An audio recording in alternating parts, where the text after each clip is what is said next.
Hyrule Warriors Age of Calamity is a new and amazing way to tell the backstory of Hyrule 100 years ago.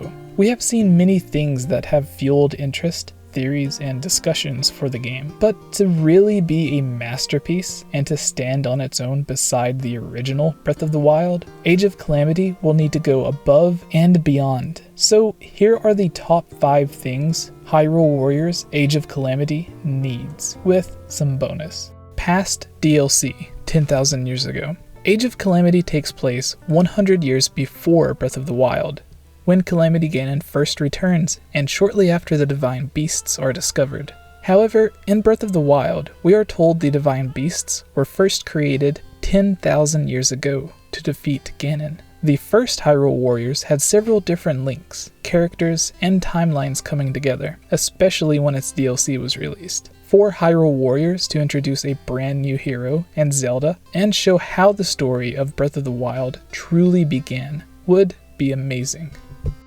Online multiplayer. Nintendo is confusing on this one.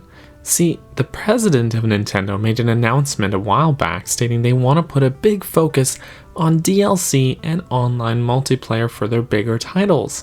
At the moment, nothing seems bigger than Hyrule Warriors Age of Calamity, which also happens to be a game with great co-op multiplayer that would be perfect for playing online with friends.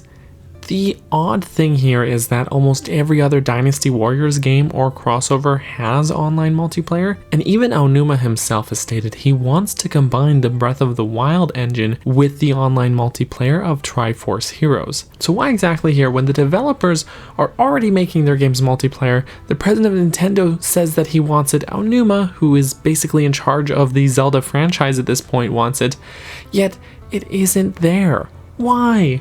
Could it be introduced in DLC? It just seems like a huge oversight, and it wouldn't ruin the game in any way, as many people think it would with a normal or traditional Zelda game, as this game already has multiplayer, and it's 100% completely optional. If you don't want to play multiplayer, you don't have to.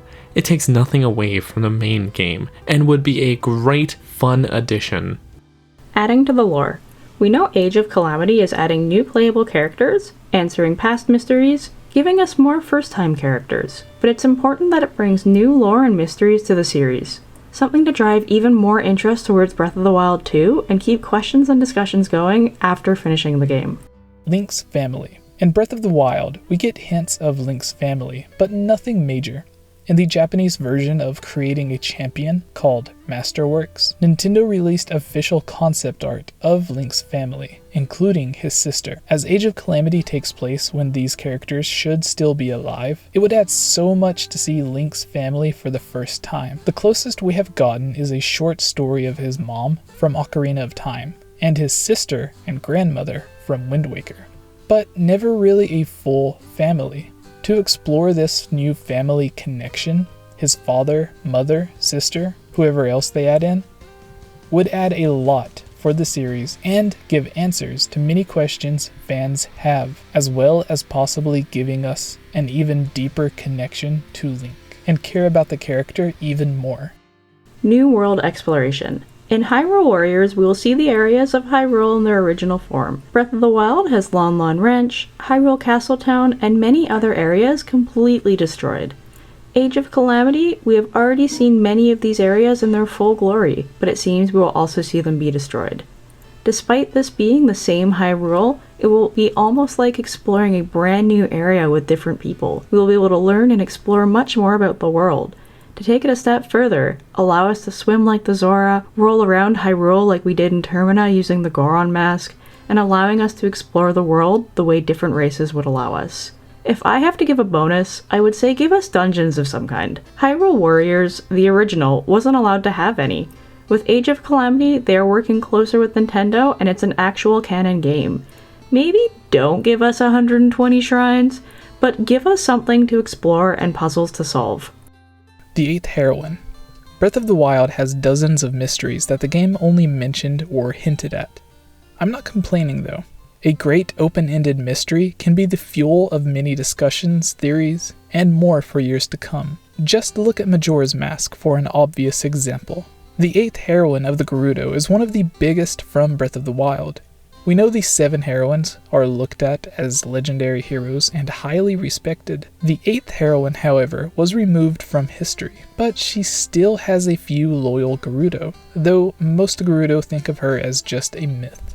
In one of the Hyrule Warriors trailers, we see an older looking woman wearing the Gerudo symbol. However, instead of the normal Gerudo characteristics, she has hair like a Sheikah member. Many fans have their own theory. Is she a new version of 𝐴𝐺𝐻𝐻 from A Link to the Past? Is she a new version of Twinrova, Ganondorf's parent figure? Some think she is in fact the 8th heroine. A Gerudo hero turning evil and trying to bring back Ganondorf would be more than enough for them to try and erase her from history. Even Urbosa speaks about Ganondorf as if he was a stain on the entire Gerudo race. Obviously, we will find out who the woman is, and she may even be completely unrelated to the heroines. But the mystery of who the 8th heroine is, and the horrible acts she did, need to be answered for fans who played through Breath of the Wild.